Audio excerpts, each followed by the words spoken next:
অল্প বয়সে চুল পেকে সাদা হয়ে যাচ্ছে, চিরুনি দিলেই মুঠো মুঠো চুল পড়ছে, তবে আজকের এই ভিডিওটি আপনার জন্যই। একটি পাত্রে নারকেল তেল নিয়ে তাতে 1 চামচ মেথি এবং শুকনো আমলকি দিয়ে ফুটিয়ে নিন।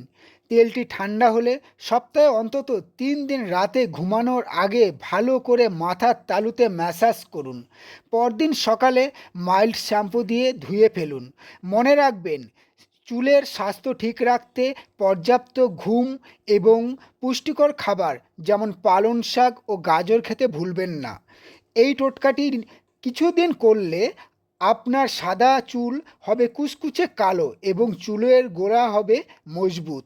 ভিডিওটি ভালো লাগলে লাইক দিন এবং আপনার বন্ধুদের সাথে শেয়ার করুন। এই রকম আরও টিপস পেতে আমাদের চ্যানেলটি সাবস্ক্রাইব করুন। দেখা হচ্ছে পরবর্তী ভিডিওতে। ধন্যবাদ।